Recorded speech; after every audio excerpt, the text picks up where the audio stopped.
Bennett.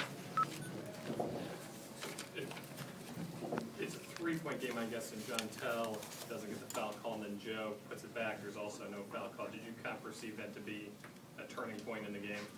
I think, when you're in a game where it's a lower scoring game and possessions really matter, whether it's a turnover on our part or what you perceive as maybe one of your guys got fouled that wasn't called, or we forget we just make the wrong situation. We're not supposed to trap close, but one of our guy comes, leaves an open three to start the half. Those possessions, they really hurt and they sting. So yeah, that's probably why I was very animated, because I thought, I'll watch the tape. I thought our guy got bumped, and so I thought, boy, that was big. But again, if you look at the stat sheet, the telltale number is those 18 turnovers in a game with this many or this few possessions. That's 18 times we don't get a chance to get a shot. And we shot 50%, but again, our three-point shooting was poor, and we got some real good looks too, and they're starting to certainly jam up the lane. And without Joe,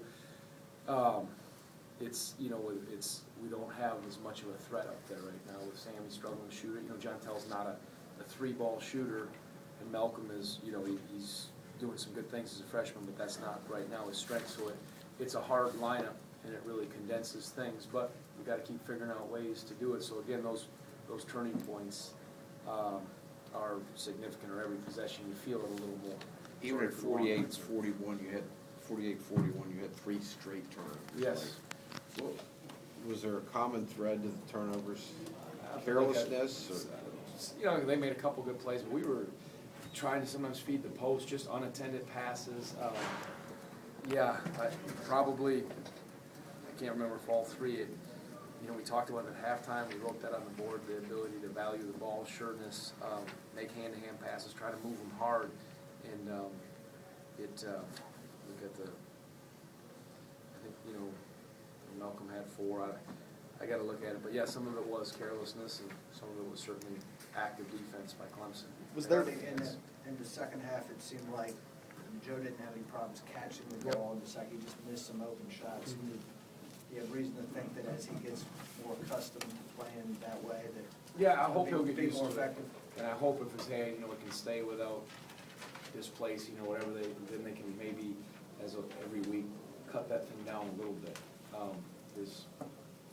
So that's, but he'll battle hard for it. I think a couple of those turnovers were clearly because if you could see it, because of his hand. He had a heck of a one-handed rebound. I'll give him that on the end there. I kind of chuckled at that, but it certainly affects him. We got him some looks, but he'll get used to that. He'll get better, and it's the best we can do. I'm just thankful he could get out there and give us some minutes, but he wasn't himself, and I didn't expect him to be. You want to give him a look off the bench tonight rather than starting? Well, the reason why is he couldn't practice yesterday. It's still pretty fresh from when he fractured it, and it was very painful yesterday. And at shoot-around, we didn't do a whole lot with it, so we wanted him to warm up really hard and see how it was, and we had to put the starters in, and I didn't get enough of a feel or a word from him yet, so we said we'll just start with Malcolm. He gave us a nice start, and that's why I brought him in off the bench, and he was starting to get sore as the game wore on, and that was kind of the reason why he went that way. But it's that when we have when it's Malcolm and John Tell and Sammy right now and Keel, it's not we can't stretch the defense, or it's an offensive team that they can kind of really corral around Mike or make things a little challenging for us, and that you could see that as the game went on. Sammy didn't take a shot in the second half. Did you feel he was passing shots up, or just? I don't think he passed. Maybe one he might have, but they played pretty good defense on him. But he hit one. He got some good looks to watch the tape. Maybe one, but again, he had a hard time getting by that guy, and just trying to be a team guy. I think sometimes when your shot is struggling a little bit, if you don't feel it, make the next pass. If there's a silver lining, what about John Tell's offensive performance? Yeah, we're always looking for that third scorer. Well, we got it in John Tell, but we didn't have it. If it was, but you John didn't have Tell the second scorer. Right, we didn't have a second scorer. That's what I was saying. But no, John Tell got to the lane. Certainly, he made some plays at the end of the game, but he's improving.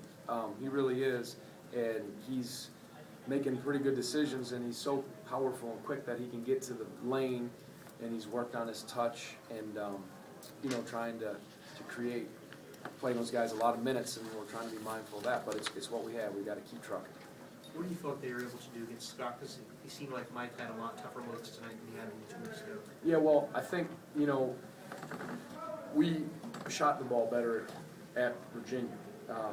We stretched it out that way. I think we were from 3. I think Joe was in 5 of 6. 5 of 6 that game. We had a little more action going where they had to be mindful of that. And they also didn't have Jennings, who's, you know, he's an athletic long defender. They either had to guard him with Baichu, or I'm not sure how to pronounce it, and then whoever else. So it allowed Mike to either move a little bit away from the basket, have a little more space on a shot, or even get more touches inside, because they had to be mindful of our perimeter shooting. And I think when that changed with the addition of Jennings athletically to guard him some, and then our personnel, I thought they could be more attentive to him. And then our turnovers, you know, this 18, we know maybe that's another 5 or 6 opportunities for him to get some touches, but we didn't.